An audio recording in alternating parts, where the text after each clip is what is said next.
Olá, queridos ouvintes. Está começando o programa Jesus por Emmanuel.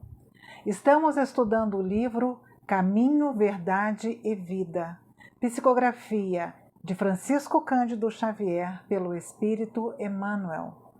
Hoje vamos estudar o capítulo 104 com o tema A Espada Simbólica.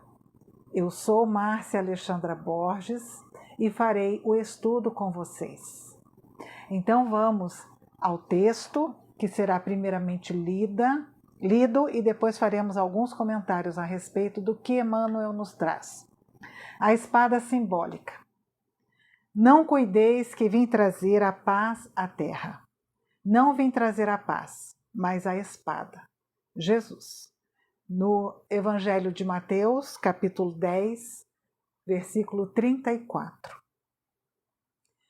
Inúmeros leitores do Evangelho perturbam-se ante essas afirmativas do Mestre Divino, porquanto o conceito de paz entre os homens, desde muitos séculos, foi visceralmente viciado.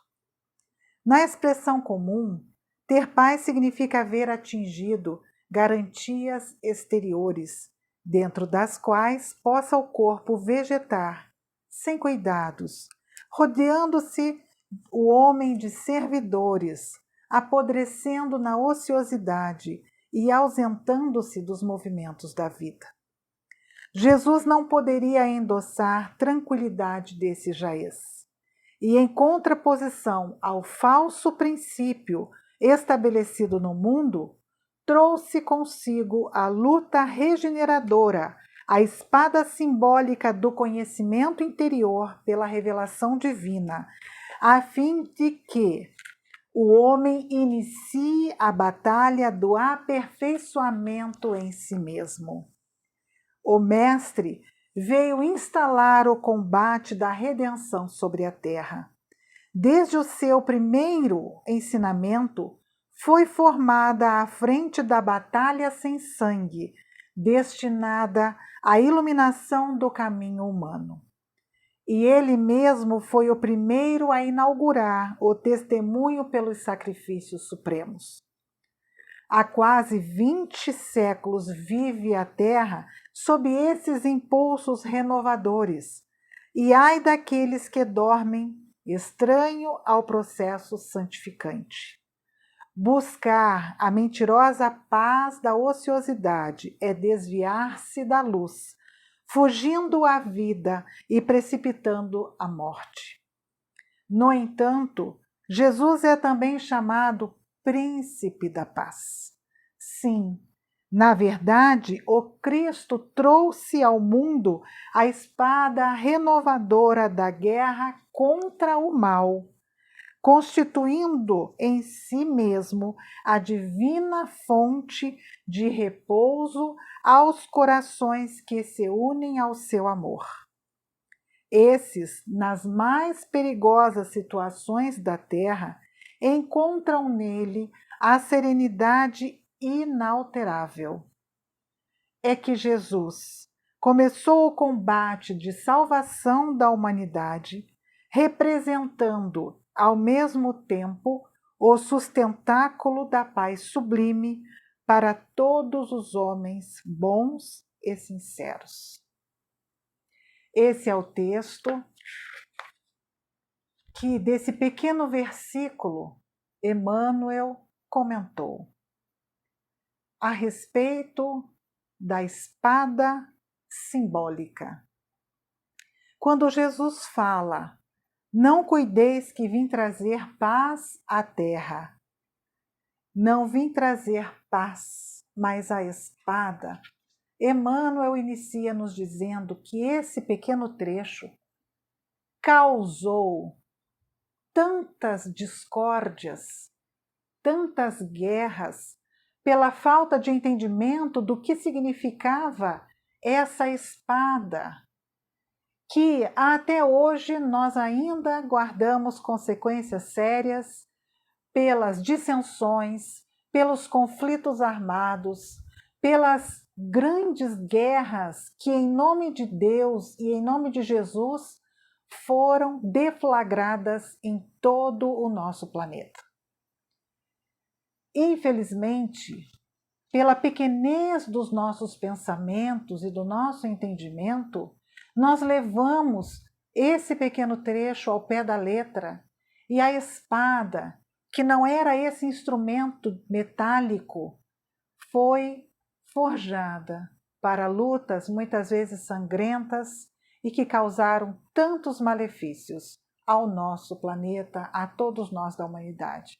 Basta que nós vejamos que muitas pessoas são materialistas, são mesmo ateus. Por quê? Porque não acreditavam mais que Deus pudesse ser a causa de tantas guerras, de tantos malefícios, que Jesus pudesse ser o príncipe da paz, quando em seu nome tanto mal se fez. Mas isso não é fruto do amor de Jesus, é fruto do entendimento minúsculo, tacanho de nós, seres humanos, que interpretamos de maneira equivocada, errada, ao longo da nossa história. E por isso, hoje, quando vemos as interpretações trazidas à luz da doutrina espírita, do Espiritismo, nós percebemos quão errado, quão equivocado está pensarmos que esses conflitos são de ordem da vida física, material. Nós precisamos pensar que Jesus é um divisor de águas, o antes e o depois. Antes de Jesus, o desconhecimento, a ignorância das leis do amor, da justiça, da caridade. Após Jesus, agora sim, o entendimento de uma luz que se faz sobre todos nós, sobre as nossas formas de agir, de pensar e de sentir.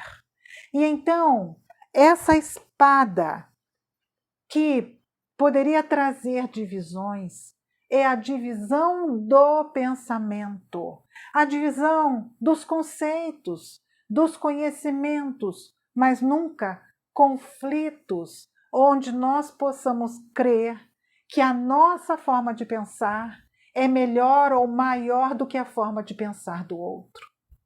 Vamos lembrar que quando nós temos o entendimento um pouco melhor no nosso ponto de vista que o outro, a nossa forma de pensar gera responsabilidade, mas não conflito, não dissensões. Maior a nossa responsabilidade diante da empatia, do respeito, da solidariedade com o outro. Por isso, quando Jesus diz que veio trazer a paz, mas que esta paz seria em forma de uma espada que dividiria opiniões, é porque quando nós amadurecêssemos espiritualmente, nós íamos entrar em grandes conflitos com as nossas próprias concepções, com os nossos próprios entendimentos a respeito de tudo o que nos acontece.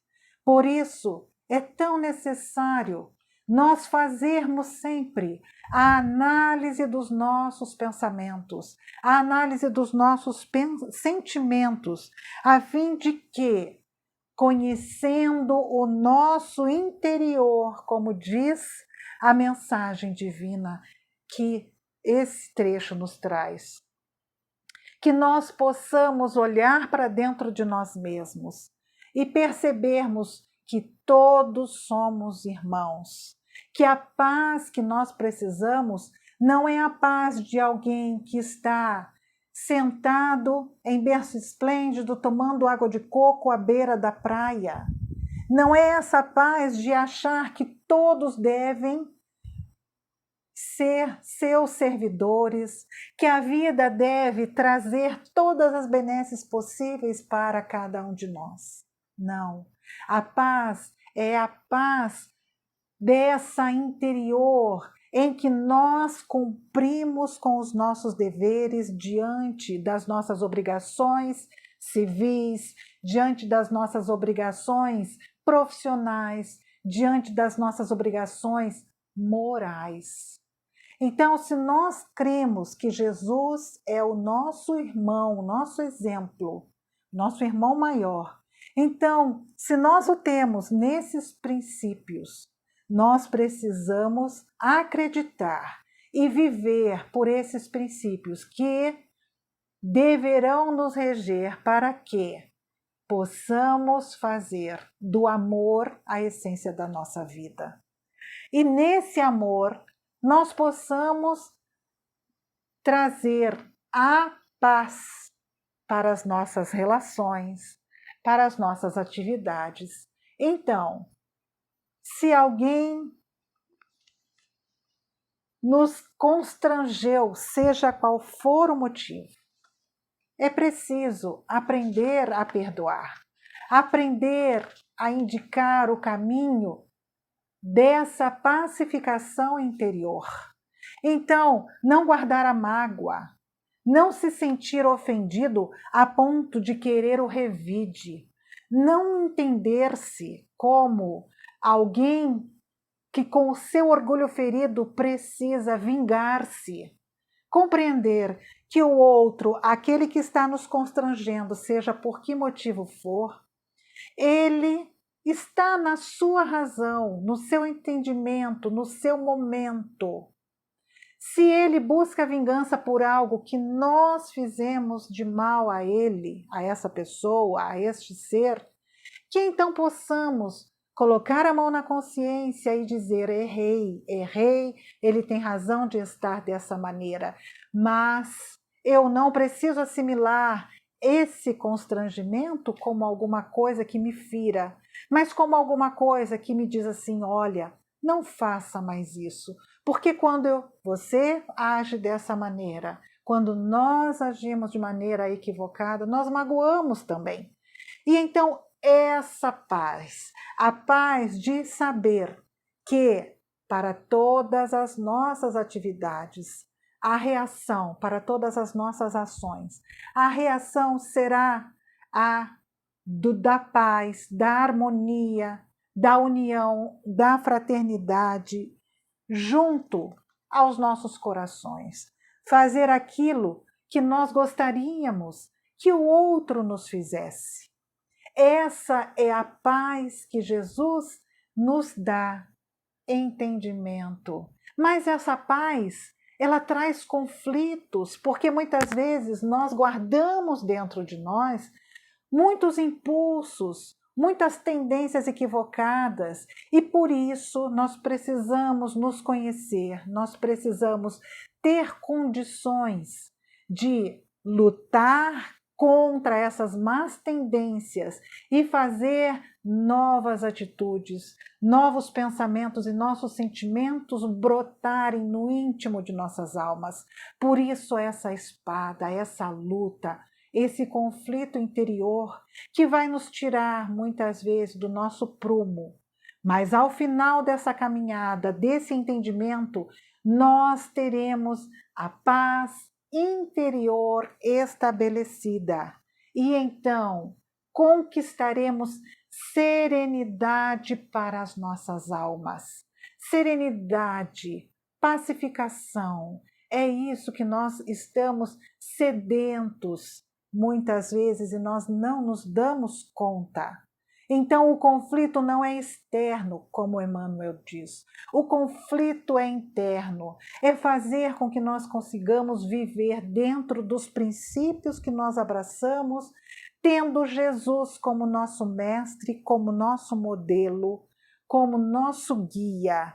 E então, nos sustentando, ele será o sustentáculo da nossa paz diante de todas as situações conflitantes que nós possamos passar. Meus irmãos, a exortação é para a mudança interior, que façamos a nossa mudança. Essa foi a nossa contribuição para o estudo da obra Caminho, Verdade e Vida. No próximo programa, estudaremos o capítulo 105, aqui, nesse momento, na web rádio Divulgar. Paz para todos.